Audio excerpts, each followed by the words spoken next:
You know the vibes. It is another episode of the Hoop Genius podcast presented by NBA 2K22. Ladies and gentlemen, prepare yourself for what might be the most action-packed episode we've had. BJ Armstrong is alongside me. BJ Armstrong, the agent extraordinaire. BJ Armstrong, who was being called the GOAT agent for some of the deals he pulled off yesterday. The timeline was saying, who is JaVale McGee's agent? I said, hey, I know that guy. I said, hey, you can check him out every day. I said, hey, the Hoop Genius podcast. BJ Armstrong's with us amidst the chaos of free agency and trades. Appreciate you taking the time to be here as always. How's it been for you? How are you feeling? Just aside from all of that, because I know your phone has been ringing non-stop. Well, it's been an interesting, free agency because of the news of Kevin Durant. I mean, Kevin Durant has he stopped free agency. I mean, everyone had to take a pause, take a deep breath. Were you surprised? Well, we shouldn't be surprised. This is the NBA. We should never be surprised. However, when a player of this magnitude, when a player who has the length remaining on his contract, 4 years, crazy. When you're talking about a max player who left a championship caliber team to come to the Brooklyn Nets and establish his own identity, so forth and so on, and all the responsibility that comes with that. Suddenly, without any hesitation, without any warning, says, I want out the eve before free agency starts. You go the day after Kyrie opts in. Yeah, I mean, it was just like, it's like you knew something was going on there, but you just couldn't believe it when it happened. So I shouldn't be surprised based on their performance this year and last year and everything they've gone through. However, it's always a surprise because you're saying, wow, how do you go from this team is favored to win a championship to suddenly everyone wants out? BJ, do you remember when I was joking with you and I said the Nets organization will never win anything until they go back to what they should have rightly been called as the New Jersey Swamp Dragons, right? And I was just joking, having a laugh. It seems that the Nets organization are in a 10-year cycle. Step one, trade all of your future draft picks for a superstar. Step two, the team underperforms. Step three, you're screwed. They went through this with Kevin Garnett and Paul Pierce when they got rid of all of their draft picks. They've gone through it again now, trading their 2023 first-round pick, 2025 first-round pick, 2027 first-round pick, and then pick swaps in 24 and 26 to the Houston Rockets to acquire James Harden, who left before free agency and trades even got here. He left during the season. So once again, 10 years on, the Nets are in the exact same position where they're trying to rebuild a team with no draft picks. So that brings us to Kevin Durant demanding a trade. It's clear that, what would make sense if you're trading a Kevin Durant would be to get a superstar in return. However, if you look at the rest of that team, Kyrie Irving is more than likely going to be on the move. I heard whispers of Dallas pursuing him, but I'm not sure what to think of that. But Ben Simmons, don't even know if he's going to play. So they're not looking to get a superstar in return for KD. They want draft capital. And we'll get on to the Rudy Gobert trade, but Rudy Gobert commanded pretty much 5 first-round picks, 4 first-round picks, and the player that the Timberwolves drafted in the first round. So it looks like KD would demand like infinite first-round picks from whoever trades for him. It's reported that the Nets want 2 All-Stars in return. I don't know what they're going to get in return. KD said he wants to go to Phoenix or Miami. I think Miami is pretty much impossible to pull off. Phoenix can be very likely. But where do you think would be the best fit for Kevin Durant? That's a big question. And under the circumstances, and because I can't avoid the business of this, where can he actually go? Basketball-wise, Kevin Durant can play anywhere on any team. Anywhere in the universe. Kevin Durant, yeah, he will he will be impactful. He can swing the pendulum just because of what he brings and how he plays. Now, but under the circumstances, where is the best place for him now? The best place for him, I see only one place, that being the Phoenix Suns. I know we're talking about Miami. Much respect, to the Godfather, Pat Riley. Pat Riley is in every deal. Okay. This is why I love Pat Riley. He, along with the Miami Heat, wherever there's a great player, wherever there's a deal to be had, the Miami Heat name will come. Everyone's talking about cap space and all that. He doesn't care. He'll find a way. He'll find a way. Their name came up in the Jalen Brunson when they were like, Jalen Brunson's going to have a meeting with the Miami Heat. Like, what? Yeah, exactly. So give Pat Riley. Pat Riley should be the standard of excellence of, hey, we're going for it. We'll figure out. If you want to come here, we'll get our financial people to figure it out. Now, do I think the Heat's culture would be great for Kevin Durant? Absolutely. However, you're going to need players. You're going to need Jimmy Butler. You're going to need Bam. You're going to need Kyle Lowry. You're going to need all these players to go with it. And there's just no way to get that done. Yep. KD said he'd only want to play on the Heat with Lowry, Butler, and Adebayo. But it's worth knowing. I found it quite funny. KD was like, yeah, trade me to the number 1 seed from last year. Eastern or Western Conference, I don't mind. The number 1 seed in the East, number 1 seed in the West. The other thing is, if you're right in that he's going to Phoenix, this is going to be the second time he's gone to a team that was first in the Western Conference and then monumentously choked in the playoffs. And listen, I think if he goes to Phoenix, they have enough remaining pieces. In talking about 2 in particular, excellent guard play in Devin Booker and Chris Paul and Kevin Durant. I think they have a shot. Then they can surround the other, with role players, guys who can shoot, and all the other things that they'd be giving up, reportedly, DeAndre Ayton, Mikal Bridges, and Cam Johnson, as well as a bunch of draft picks. Okay. So and I think the one they will miss is Bridges. And it looks like Crowder will be on the move too, in a different deal. Bridges they would miss. I think they can survive Ayton. I think they can survive Cam Johnson, but they will miss Bridges. Big time. Can they replace Bridges with a player that can defend the other team's wing player, point guard, and provide the versatility and the professionalism? This young man I believe he played in every game last year. Every single game. So that's going to be hard to replace. That one, to me, at some point here, they're going to have to replace that. The strength of all the Phoenix other things, Suns I think they can survive. Really came on their depth. Like, no matter who was out of the lineup, they had enough depth to carry them through and keep winning games. Here's the thing with that trade with the Phoenix Suns. You have to win a chip this season. Chris Paul is how old? He's not getting any younger. He's at the tail end of his career. You're sacrificing your future of your franchise because keeping Ayton and Bridges and Cam Johnson around Devin Booker, that sets you up for the next 5-10 years. But you're sacrificing all of that for the chance to win this year, maybe next year, with Chris Paul on your roster.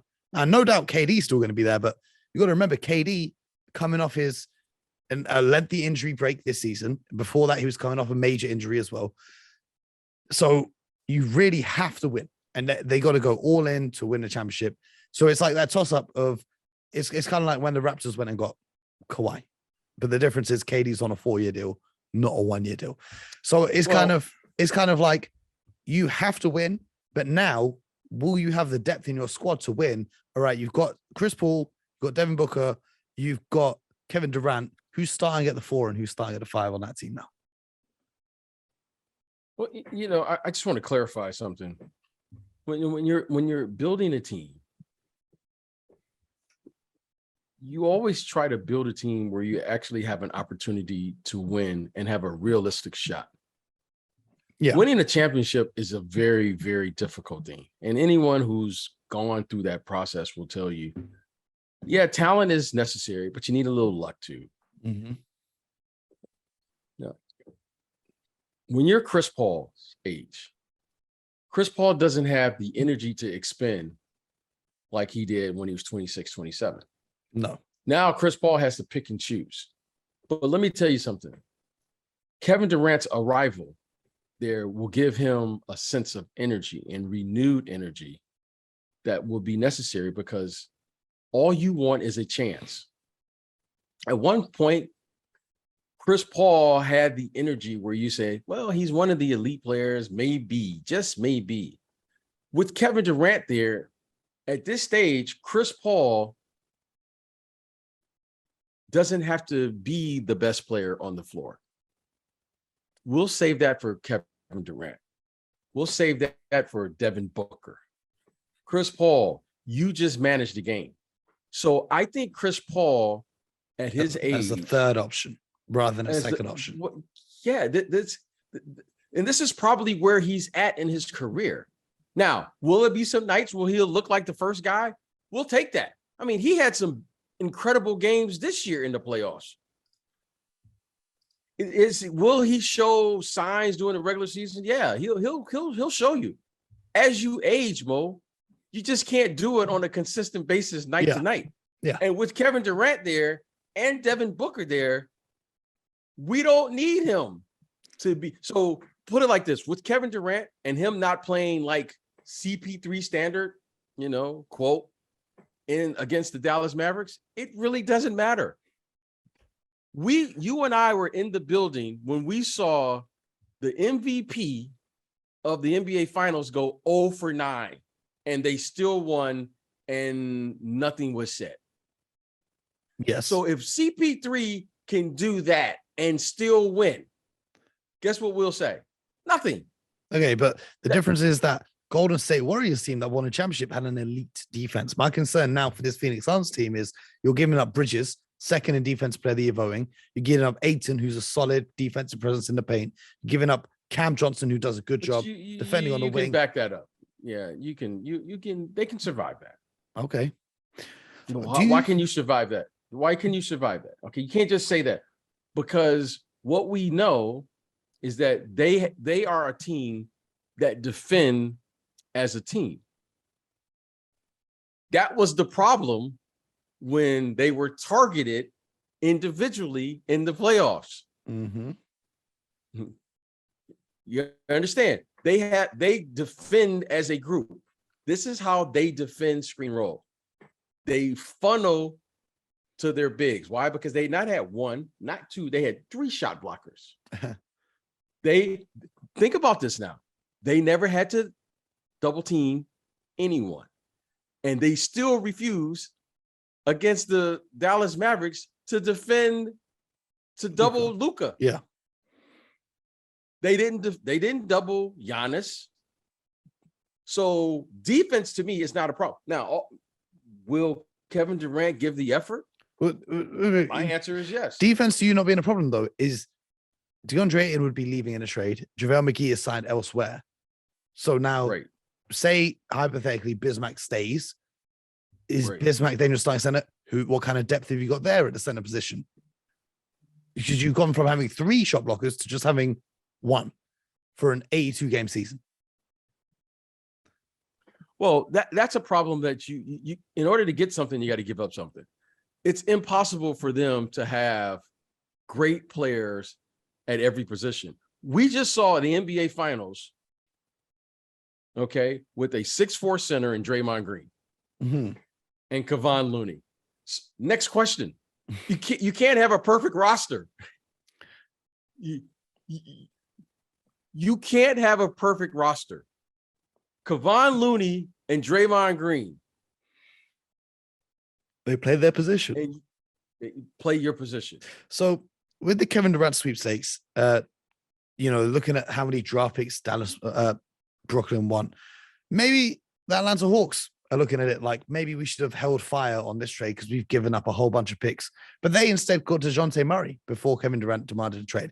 So they sent Danilo Gallinari to the Spurs, who's now big boy out of his contract and is looking like he'll sign with the Eastern Conference champions, the number 1 defense in the NBA, the greatest franchise in sports history, the Boston Celtics, along with 4 draft picks in exchange for DeJounte Murray. We spoke about this trade here a few days ago on this show when we were talking about DeJounte and how he'd fit in Atlanta. I don't think we need to dive into that again.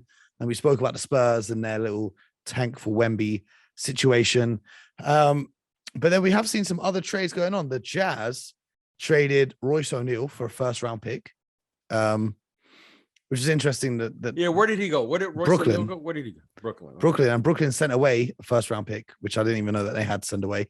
But that laid the foundation for a monster trade today, BJ, a trade that sent shockwaves around the NBA. Our good friend, Rudy Gobert, finally was traded off the Utah Jazz. Rudy Gobert was traded to the Minnesota Timberwolves in a blockbuster deal because the Timberwolves received Rudy Gobert, and this is what the Utah Jazz received: Malik Beasley, Patrick Beverley, Leandro Bolmaro, Walker Kessler, who was just drafted by the Timberwolves, Jared Vanderbilt, 2023 first-round pick, 2025 first-round pick, 2026 pick swap, 2027 first-round pick, and a 2029 first-round pick.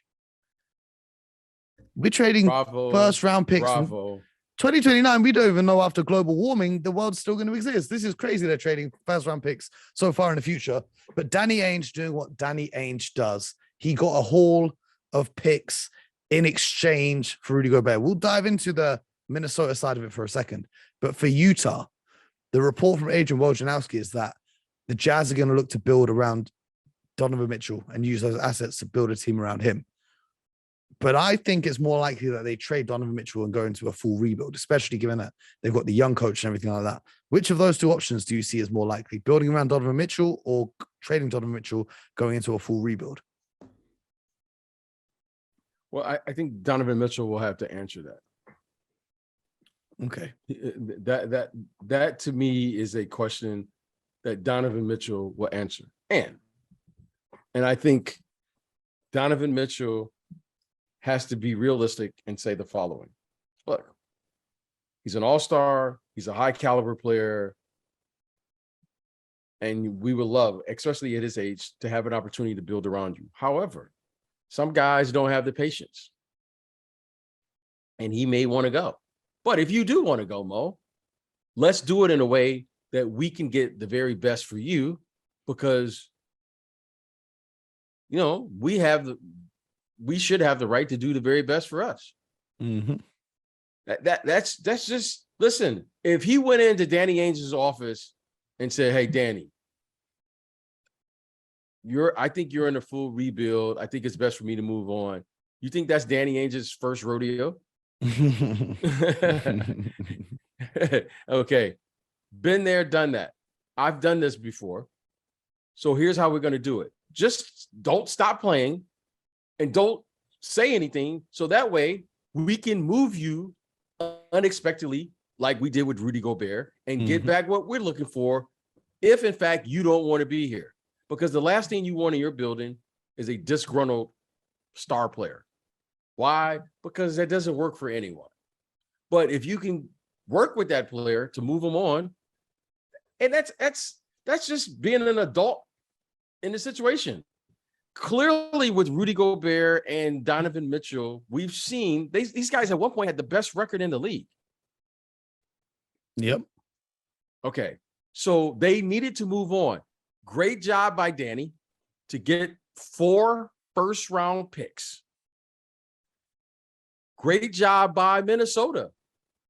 They got an all-star back. Okay. I like the deal, by the way. I like the deal. They got an all-star back, and it allows them to play with a shot blocker next to Cat. Put Cat at, to me, his natural position. Let him be a stretch 4. I like that. I like what they're doing. And as you know, I'm a huge fan of the kid Ant-Man. Yep.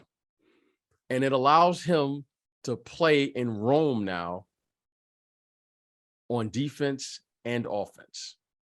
I like it. I like this trade. I really like it. So I think it has potential, and we'll see how long it lasts. And let's go for it. A trade like this, giving up so many picks, is a trade that you typically see for someone like Kevin Durant, you know, a transformative superstar that's going to come to your franchise and put you in contention for a title. Does this trade put the Minnesota Timberwolves in contention for the NBA title?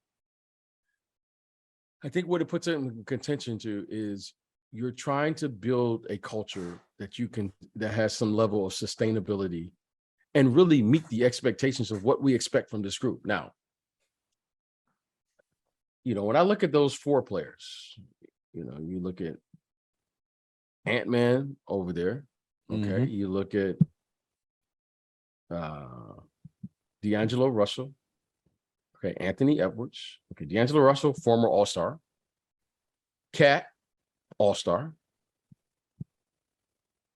And Rudy Gobert, All-Star. And the best player is the guy who hasn't been named an All-Star, Anthony Edwards. I like it when you put talent together. You force those guys to say, they got to figure out how to play with each other. Because when you look in that locker room, are there flaws? Every team has a flaw. Every team will have a weakness. But let me tell you something. Every team doesn't have a 7-1 guy who will be in the defensive player of the year. And everyone doesn't have a 7-foot guy that can guard Cat on the low blocks or the stretch. But then, and I know every team. Go ahead. What do you think of the spacing then with Cat trying to post up with Rudy Gobert? Because he can't really space the floor like that. We're not running our off. Okay. Great question, Mo. When you build a team, and this is for you, I'm giving this to you and just me and the listeners. But I'm giving this to you. Whenever you build a team, Mo, okay, there's these concepts that people throw out, but then they don't think about why they're saying them. We said we live in an era of positionless basketball. But then when it's time to get positionless, no one wants to do it. Rudy Gobert is going to play the first 6 minutes or 7 minutes of every quarter. And then you know what I'm going to do when I start substituting? Fly Cat to the 5. You know who my backup 5 is? Cat is without question the best backup 5 in the NBA. He may be a top 10 starting. Well, no, he not maybe. He is a top 10 starting center in the NBA. I got options. When you substitute, you know who your backup 5 is? Your backup 5 is Daniel Tice. No, he got traded away. Okay. No, Yeah. I'm not. I'm just saying. Yeah. Whoever, Yeah. Cornette or whoever your backup 5 is. My backup 5, okay, is Karl Anthony Towns. And Luke Cornette is just as good on defense as Karl Anthony Towns. Okay, and that's fine. That's subject. I'm playing. No, I know. This is what I'm saying. I love this trade. I hear it because, okay, will you try to put my guys in screen roll? Yes. Will I be as good as, let's say, the Warriors on screen roll with Draymond? No. But let me tell you something. I got other things I can do too. And when it comes time to do this positionless thing, no one wants to do it. Everybody just wants a ready-made. I'm not going to play a steady diet of having Karl Anthony Towns post up. Even if I did, I'm okay with having the big fella in the dunker spot. Now, I'm going to tell Vanderbilt you something, played there Mo, a lot this season. Yeah, and I'm going to tell you something, Mo, that I found to be interesting last year. Okay, 2 things happened that really caught my attention this year. One, the combo together of Al Horford and Grant Williams. Rob Williams. Fascinating. Rob Williams was fascinating to me.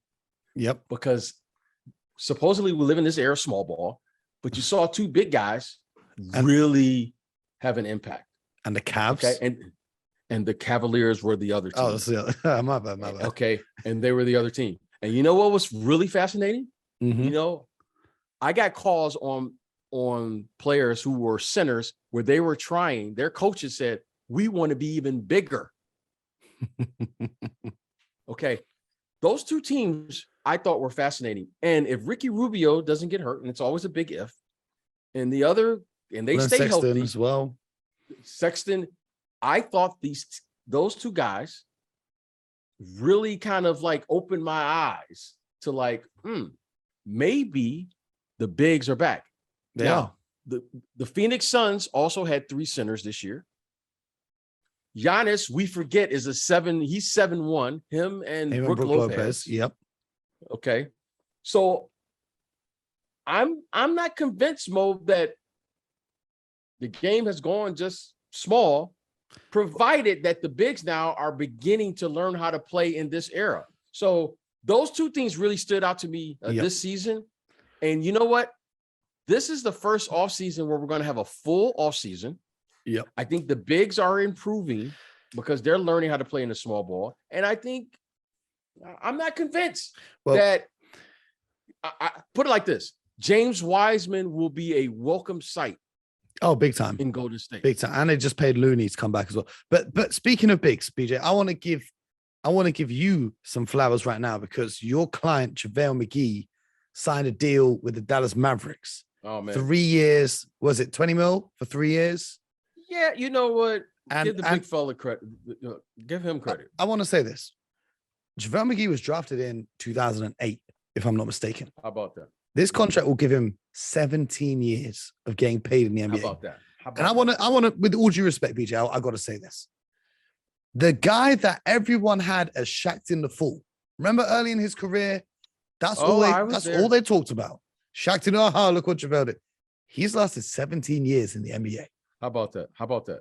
How about that? And how many championships? Was it 3-time champion? Yeah. How about that? I mean, he played instrumental roles on those teams. So yeah, give him credit. I want to give JaVale credit. I just want to give JaVale. I want to give JaVale credit. I want to give you credit because I know you're too humble to take it. But I also want to point out that we're talking about these big men pairing the Dallas Mavericks now. They had Christian Wood by a trade. They thought he was going to play the 5, but now he's going to play the 4 with JaVale playing the 5. That's another one of trying to go super big. This is what I'm saying. I think now the bigs are the last position in this era to learn how to play this positionless, versatile basketball. They've kind of figured it out. Think about this. Luka, who's 6'8", 6'9", Christian Wood, 7-footer, JaVale McGee. Suddenly now, then they play the Minnesota Timberwolves. You just have big. You have big. And the Orlando you make fun of me, Mo. You make fun of me all the time. But what's my dream? I want to have 5 7-footers on the team. Footers on the floor. You need Wemby. You need Chet. You need Mobley. Giannis. You need put JaVale in. Think about what Orlando's doing. That's what I just said. Yeah, Paolo. Yeah, Jonathan think about Isaac Toronto. Is tall as hell. Toronto as well, and I'm hearing that they might be trying to get into the DeAndre Ayton thing as well. Think about this, Mo. This, to me, I can't wait when there's going to be a team that's going to have 5 7-footers. Well, Denver did it a couple of years ago. Remember in the bubble, they put out the lineup of 5 7-footers. Yeah. It was just like an experiment, but they still did it. Ball and Mo Bamba on the same team. How about that? Well, I'm curious to find out when Denver put another big next to Jokic in their front court. I think that's I'm looking at that. How long are we going to play with Aaron Gordon at the 4 or Michael Gordon? Why would you not take advantage of the versatility of the Joker? Facts. He's a point guard anyway. He plays out. He can play on that perimeter. He's handling the ball, bringing up the court. Okay, defensively. Okay, think about this, Mo. Defensively, okay, he may not be as good as your last line of defense, but how about this? How about we just find whatever position he needs to guard? Every team in the league. There's somebody he can guard. Yep. There's always there's no team who puts out 5 elite scorers. Okay. So just put positionless players around who can defend and let him guard the weakest offensive player every night. And you won't miss a beat. It doesn't matter. He's that good. But to me, that you need the level of creativity to see him because he is that unique of a player. And he can throw the lobs. He's just so unique. He can throw the lobs. You know what I'm saying? You play a little high-low action, the two bigs playing amongst. We can't get sidetracked by that because, speaking of the Rudy Gobert, we keep talking about the bigs. Speaking of the Rudy Gobert deal, a team that was heavily rumored to be in the running for Rudy Gobert was the Chicago Bulls. Right. Instead of Rudy Gobert, they've got Andre Drummond. Mm-hmm. I'm not going to comment on that. we're going to keep it moving. And that just reminded me that the Denver Nuggets actually signed DeAndre Jordan. So maybe they're listening to what we're saying. I saw an interesting stat that since 2017, every single minute that DeAndre Jordan has been on the court, the plus minus of the teams that he's played for have been negative whenever he plays. So make of that what you will. But anyway, there's been a bunch of signings, a bunch of other trades. Is there any that spring to mind? We've got to talk about all these monster deals. Like the Joker just got paid. Devin Booker just got paid. Bradley Beal just got paid. All these guys got the Supermax $250 million contracts being handed out now. The Joker with the biggest contract of all time. Who would have thought? Who would have thought, BJ? It's crazy. But are there any deals that stand out to you? Because I've got a whole list of them here. Are there any trades or are there any free agent deals that really caught your attention? Well, I love what the Celtics have done. I love the Brogdon. I love that. Why? Because I think they brought in internal leadership to their group. Mm-hmm. I love it when you bring in leadership to your core. Okay. They're bringing in another quality professional player to an already good young group. Love that. I thought that was terrific. I thought he that feels was terrific. a need of ball handling as well. He can direct the offense a little bit. He's a 50, 40, 90 guy, high efficiency. I love that. They also have reportedly got Danilo Gallinari, which gives them a little bit of depth, a little bit of scoring off the wing. Yes. Takes some minutes to pay him. I thought that. And then the rumors are, I don't know how close they are to a deal, is they're talking to Thomas Bryant right now, who missed last season with an ACL injury. But before the ACL was looking very promising with the Washington Wizards at that 5 spot. Right. Oh, did they bring him in? They brought him into the Celtics? They're talking right now. They haven't signed him. Right. Okay. I don't know when the deal will get done. I don't know if that's news, official news, whatever you want to say, sources, whatever you like. But that's what I heard. So I like what the guys over at the Celtics have done. We could talk about Jalen Brunson a little bit, but we spoke about him last episode and the episode before. How about another story with the Knicks is Mitch Robinson became the first Knicks rookie to make it to their second contract with the Knicks since I can't even remember the last time. BJ, can you remember the last time someone of the Knicks drafted? I read that. That's like Charlie Ward, I think. Yeah. I think it's like Charlie. Yeah. I think it's like Charlie. Yeah, I read. Congratulations to him. Some of the paydays have been quite crazy. Like Marvin Bagley got $12 million a year for 3 years from the Detroit Pistons. Your Detroit Pistons. Yes. Yeah, I'm happy for the kid, because they were calling him a bust when he's like, I'm just happy to see everyone getting paid. I'm happy for everyone to get paid. Well, I'm gonna tell you, I love what the Pistons did. I love what the Pistons did, by the way. Yeah. Is that because they're the Pistons? No. I when you are in a retooling, we don't like to call it rebuilding. When you are in a retooling, that's what we call it up in Detroit. You have to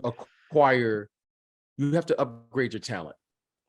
Bagley, they had an Ivy. They had a terrific draft. Cade Cunningham.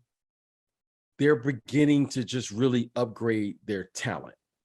Now, once you get NBA talent in the building, then and only then can you start to build a team based on those talented players beginning to separate themselves from one another. So I love the fact that now their roster from 1 through 12 will actually not have G League players on the roster. And that 3-year deal, the 3 years comes up when Jalen Duren will he be eligible for his extension in 3 years from now? But that remains to be seen. I'm happy that Bobby Portis got paid $12 million a year for 4 years from Milwaukee.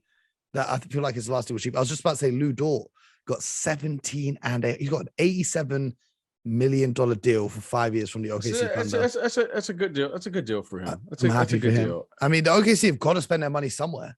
They've got to spend. They came in under the minimum salary last time, so they've got to spend the money somewhere. Zach LaVine is returning to the Chicago Bulls.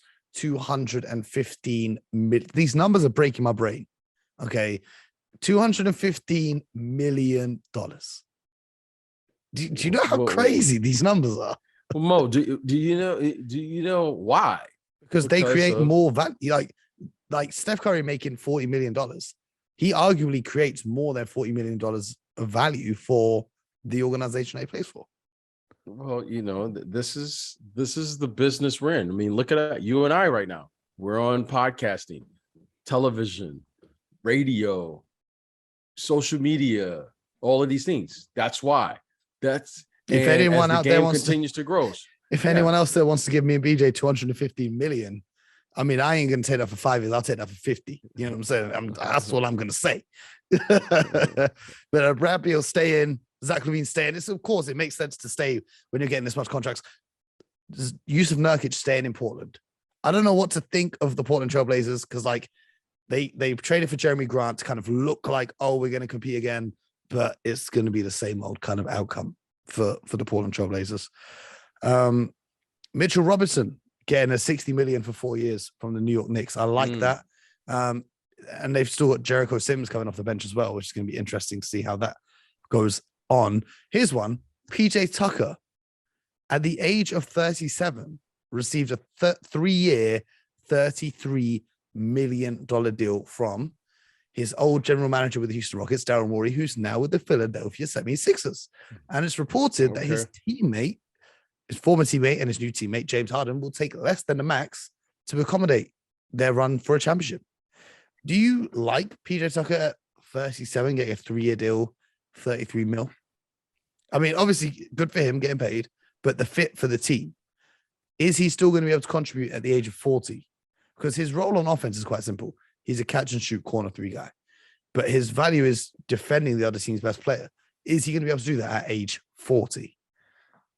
Well, you know what I like, Mo, is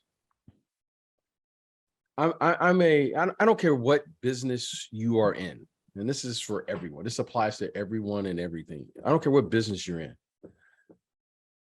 One of the most undervalued things to success is leadership. Now, it's one thing I know about PJ Tucker. Okay, 36, 37. We can talk about his age. We can talk about all those things. But let me tell you is one thing that I know Doc Rivers. He's a dog. Doc Rivers won't have to do with that team next year. He's not going to have to come there and scream at any player in the locker room because PJ Tucker is going to keep it real. PJ Tucker can put on the shirt, real name, no gimmicks. Now, you saw the impact he had in Milwaukee when he went there at a trade deadline and then they won a championship. You saw how much they saw missed what him. he did in Houston. You saw how much Milwaukee missed him this year. Yes, that's what I'm saying. You can't deny that. So what I love about the addition of PJ Tucker is not what he's going to do with numbers. Okay, we know he's going to shoot the corner 3. We know he's going to give you maximum effort. Okay, we know he's going to hold everyone accountable. We know he's a pro's pro. Okay, and by the way, I happen to like the fact he's a sneaker connoisseur, so I'm going to be checking out his That's sneakers. my guy. That's my guy right there. Okay, gotta like that. But more importantly, Mo, when someone doesn't show up, because there was a few games where I didn't know what James Harden was really doing. I'm not going to look at Doc Rivers now because as a coach, you got to coach your team. You can't be, I got to coach them. I got to motivate them. I got to get them to play hard. No, Doc Rivers has a job to do. But let me tell you something now. They have internal leadership in that locker room. And that, to me, is a huge, huge bonus. Championship presence. Group. Yes. Okay. And I like that. And we know he's tough and he does all those things. But I really love the fact that he's going to bring professionalism and he's going to hold people accountable. I expect him and Joel to get into it a little bit. I expect him to be on James Harden a little bit. And when those young guys and players aren't providing the effort, because listen, PJ Tucker's not coming there to get a first or second round exit. And I think his personality fits Philly. Oh, big time. He's a dog. So I like it. 36, 37. And we may not be able to see why I like it, but I know this. he's not biting his tongue. I mean, I don't think there's a team in the NBA that say I wouldn't have PJ Tucker, but there's a contract. A contract I like is Tyus Jones staying in Memphis for 2 years, 30 mil, 15 mil for one of the best backup point guards coming off the bench, especially with Ja Morant. If there's any types of injuries, Tyus Jones does a great job in filling of him. Here's a couple guys from the Golden State Warriors. Kevon Looney got $8.5 million a year on a 3-year contract to stay in Golden State, but Gary Payton II made his way to Portland on a $28 million deal. I'm happy for the kid getting paid. Look at the journey.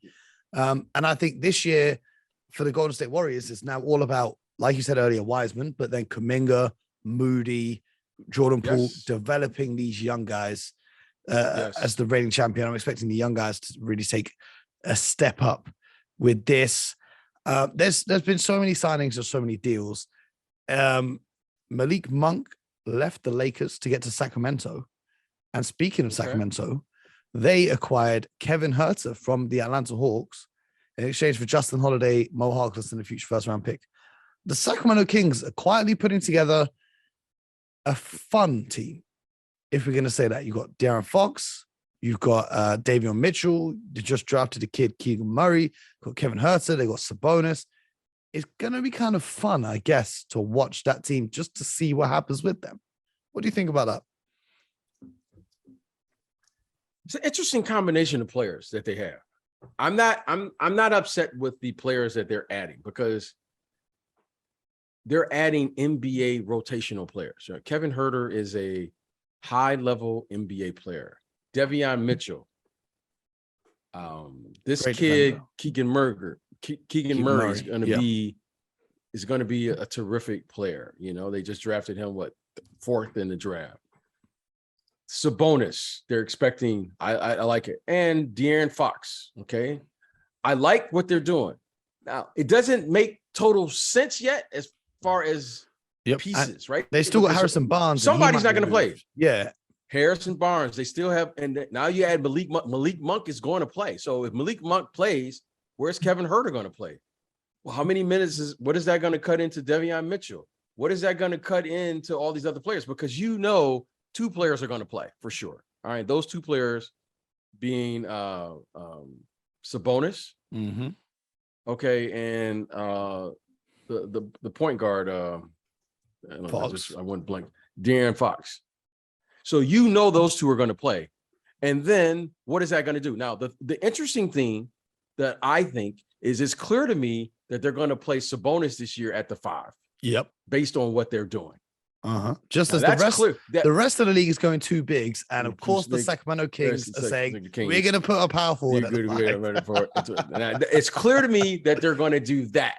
So we'll see. But I like the fact that they have quality players. Now they may not have a Kevin Durant, they may not have that guy, but they have quality players. Yeah. And I think they will be competitive in the Western Conference. One thing that confused me is that deal with, when Serge Ibaka went to Milwaukee and then Dante DiVincenzo ended up with the Kings last season, just before the trade deadline. And the Kings chose not to offer DiVincenzo a contract.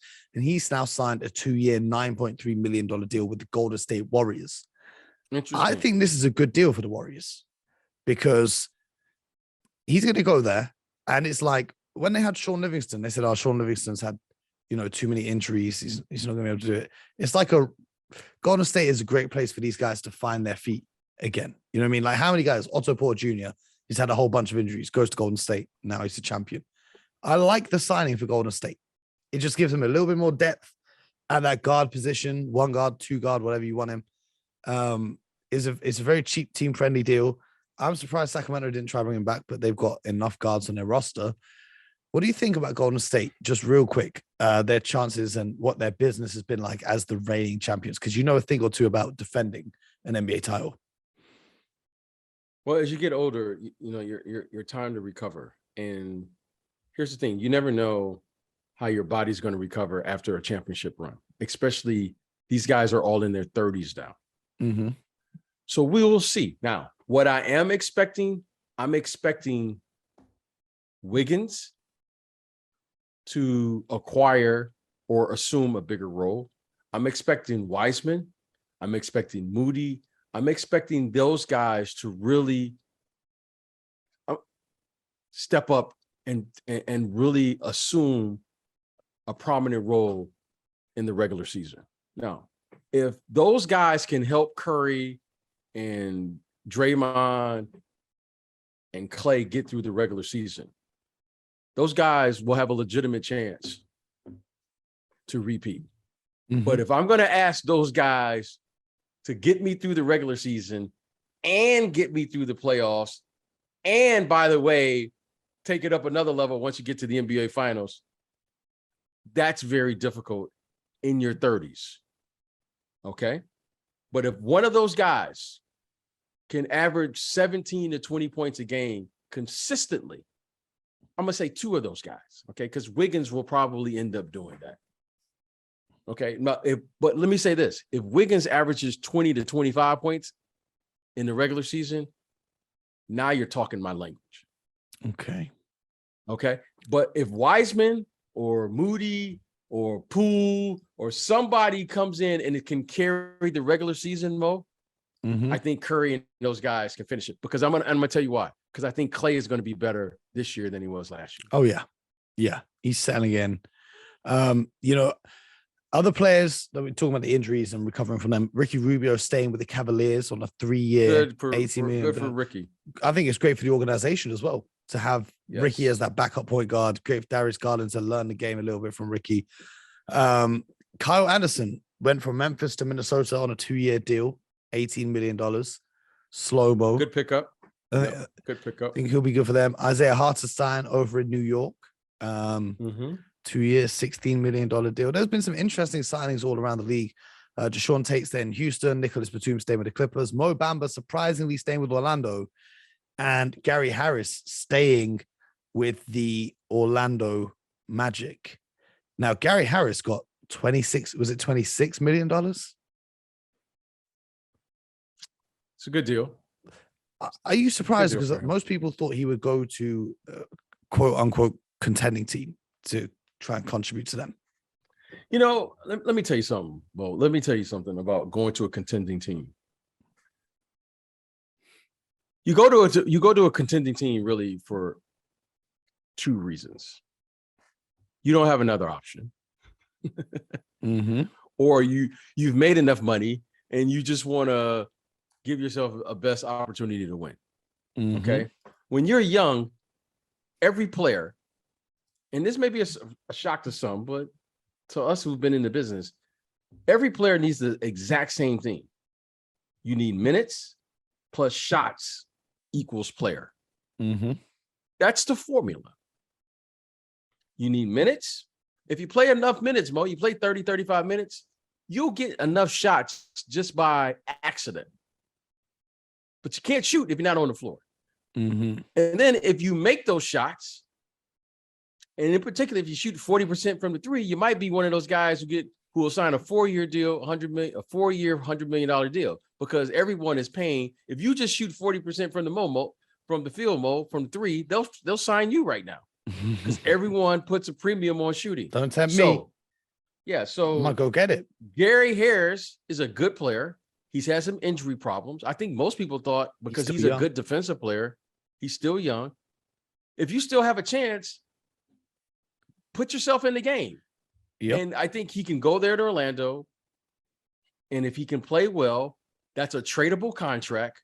And then possibly he could get traded to a good team. Like Derek White. Like, for instance, Derek White a year ago. Like, there will be a team that was like, God, we need a guy who can defend on the wing and respectable from three. Yeah. And you got to get him at the right deal where you can. That's a good contract to trade. Yeah. And then if he performs, guess what? He'll become the Otto Porter of this year. Think about that. Yeah. So I think that's a good bet on yourself. I think that's a good job by his agent. I think that's a good for him. For 26, like I texted someone who was involved in that situation. I was like, why is he not going to a contender? And they replied with 8 money bag emojis. And I said, okay. Now it makes sense. You got. I think that's a good deal. That's a great deal. Executives consider a tradable contract. Okay. Okay. A player that I wanted the Celtics to try and swoop in for before they got Brogdon. I wanted Patty Mills from the Brooklyn Nets, but he signed a 2-year, $14 million deal to stay with the Brooklyn Nets. Nick Claxton stays with Brooklyn Nets, but now, BJ, I was having this conversation with someone. When a player is signed as a free agent, is there not a minimum period that they cannot be traded for after they've signed that contract? Yeah, but also after the trade deadline, when you sign in free agency, right? That happens. But you saw a rookie like Kessler was traded. Okay. Yeah. And in court, but technically he hasn't signed yet. So there's a but it's just worth keeping an eye on for the timeline of any potential Kevin Durant trades or other trades to facilitate that happening. They may have to wait a little bit. So it may stretch a little bit over the summer. Like I remember when the Kevin Garnett trade happened quite late during the offseason. Like it didn't happen on the first day. And then Danny Ainge like had a couple of weeks to like assemble a bench out of nothing because he traded away the whole roster for Kevin Garnett. A team might have to do that for Kevin Durant now in a month from now or whatever. He might be traded by the time we finish recording this podcast. Who knows? That's always the way things work. We spoke about John Wall with the Clippers. Bruce Brown Jr., though, left Brooklyn and is now in Denver on a 2-year, $30 million deal. I like that. Interesting. I like that for Denver. Picking him another good player. Victor Oladipo stayed in Miami. Amir Coffey stayed with the Clippers. Dwayne Dedmon stayed in Miami. BJ, Udonis Haslem has once again had a delegation from the Heat organization go to his house to pitch him on staying with the Heat for another year. Why can't they just hire him as an assistant coach? Because he can still go out there and play. He could still go out there and play. And, Mo, it's different. Here's the thing. We talked about it earlier, and I'll just say it again. It's one thing to be a coach and you're going through the drill on the low box when you're defending. And there's another thing when a guy who's on the team is playing and competing against you because he's on the team. They're both doing the same thing, right? I don't think at this stage we're expecting Udonis Haslem to stop Bam Adebayo. No. But you know what Bam is going to respect when Udonis shows up with that uniform? He's going to be just as sore playing, competing with a uniform on. And you're going to respect that. Yep. Like, he may not play in the game, but let me tell you something. His game is practice. Yeah. And that's a little different than the coach who's out there with the whistle bumping you in the back because you follow what I'm saying? Yeah. It's just a little different. And there's a little different tone that you can talk to your teammates. your teammate. And then once he goes over to the coach-player relationship, it's over. Yeah, it's a little bit sticky. Mo, that guy 9 times out of 10 is not going to play. You know what I really respect about this deal is they're not saying we're going to develop some young guy. We're all in. And Udonis, what he brings is invaluable to this group because you know what? How many guys who are the 15th guy on the roster, Udonis is the 15th guy, can get up and scream at a superstar of the nose franchise. to nose with the superstar of the franchise and nothing said. Okay? Yeah. So I'm applauding here because you know what? I always like to surround myself with truth tellers. What was the game where like he played his first minute of the season and got a technical foul immediately? That's what I'm talking about, Mo. That's what I'm talking about. So make no doubt about what they are trying to do down there. When you say Heat culture, yep, there it is. So and okay, well, yeah, and I love it. I hope he comes back because once he does retire, Mo, the conversation that what he did with Jimmy Butler, he can't do that as a coach. Yeah, that would especially be as assistant crazy. Coach. So yeah, talking about signing elderly players, that's what the Lakers were doing all of last season. But it looks like this year they finally discovered that you can sign players younger than 35. The Lakers have kind of put together a very athletic free agent class. They got Lonnie Walker from San Antonio. They got Troy Brown Jr. and Juan Toscano Anderson from the Golden State Warriors. All of them on 1-year deals. I think Damian Jones on 2. Lonnie Walker, obviously a Clutch client, so he comes over to join LeBron and AD and the rest of Clutch Sports at the Lakers. But we're not going to get into that. We're just going to say, interesting. They're getting younger bodies that can give them minutes, give them a little bit of versatility on the wing, run up and down, catch and shoot, or drive the lane in the case of Lonnie, who's not a great shooter. But it's an interesting direction. So I'm going to leave the Lakers with this.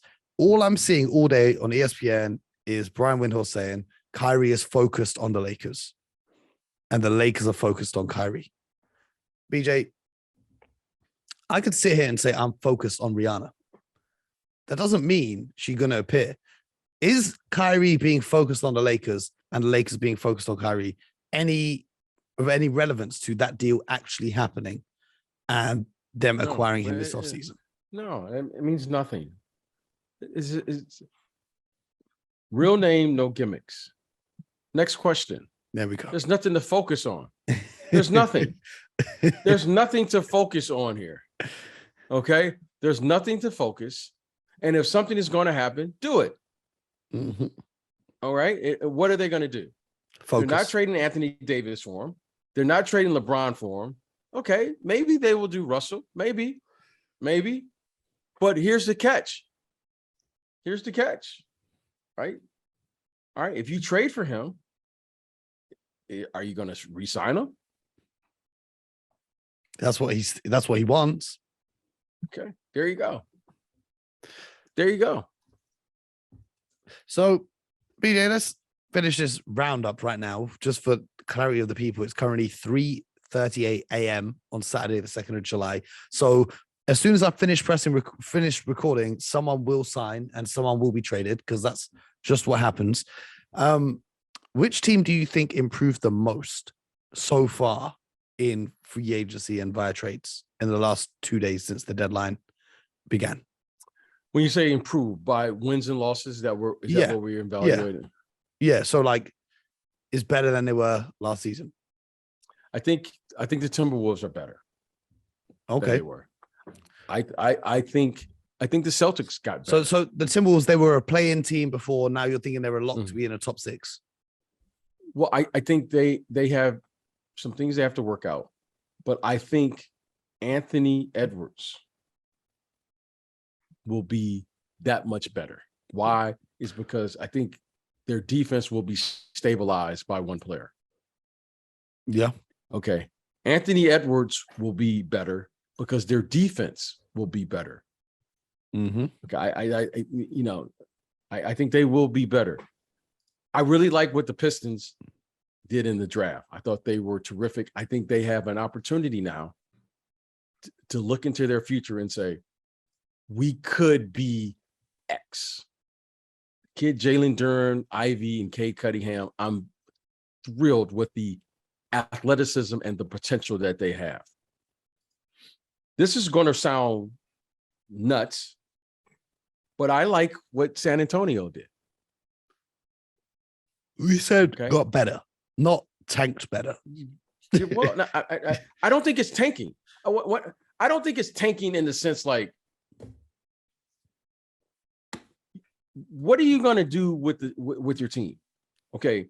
And some teams tank and you look out there in the horizon, you go, what are you tanking for? All right. But what the Spurs are doing to me is the following.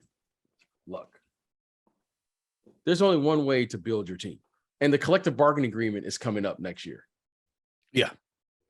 So let's take a shot at building a team the only way you can do it. It'd be different if you could do it another way. There's no other way to do it, Mo. Yeah. Okay, you understand what I'm saying? Like, some teams you're asking, like, what are you tanking for? Just so you can say you got the number 1 pick? That one kid, Mo, he looks like he could be one of those. Yeah. He looks like he could be one of those. Did you players. see the picture I sent you of him standing next to Chet Holmgren, and he just looks much bigger than him? He looks like one of those players that could really, he looks like a he has interesting talent. Have you heard about the conspiracy? Well, I'm going to save that for you for another time. I can't deal with the conspiracies. It's too early in the morning over there. It's short and sweet. It's the team he plays for in France is owned by. Do you know who owns the team he plays for? Who, Tony Parker? Yeah, that's right. That's right. Oh, so they're saying he's been. So imagine them not having a scouting report on him. Okay. Yeah. So they got. I think. Now, now, if you're just saying wins and losses, we'll play the game. I'll play the game a little bit with you. The Clippers, I think, they're going to be better. Well, they're not better because of moves. They're just better because Kawhi's going to play. Well, John Wall should be a tremendous. If John Wall is healthy, he will be a tremendous addition to that team. He'll be a tremendous addition to the team. So, in saying that, right now, I like the Celtics, what they've done, and I like what the Clippers. And if you're saying who's done the best job right now, I'm going to say the Clippers because of, I'm excited to see their team and their roster. Wow. Yeah.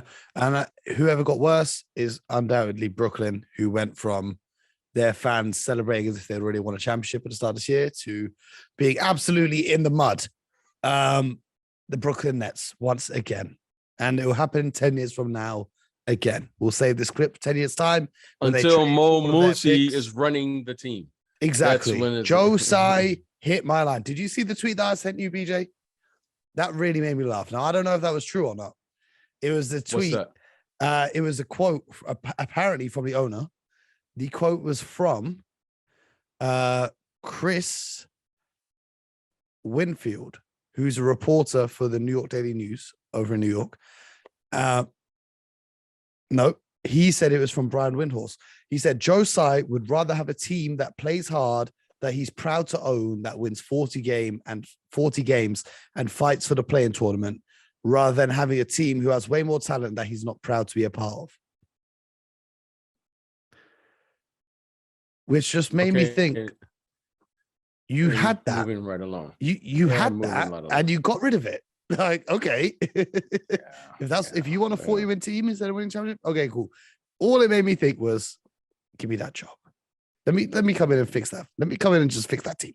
Just give me the chance. It can't get any worse than what's happened in the past 3 years, can it? You have nothing to lose. Absolutely nothing to lose at this point. Joe Tsai, if you're listening, if you happen to be one of the world's richest people and listen to this podcast, first of all, throw BJ and I that $215 million deal that we spoke about earlier. But secondly, I'll come and fix your team. But the craziness doesn't end there. There's going to be more trades. There's going to be more signings. And we're going to be right here with you guys, talking you through it on the Hoop Genius podcast. So make sure you don't miss a beat. Subscribe to the show, YouTube, Spotify, Apple, wherever you get your podcast from. Leave a review, leave a 5-star rating. And most importantly, until next time, get buckets.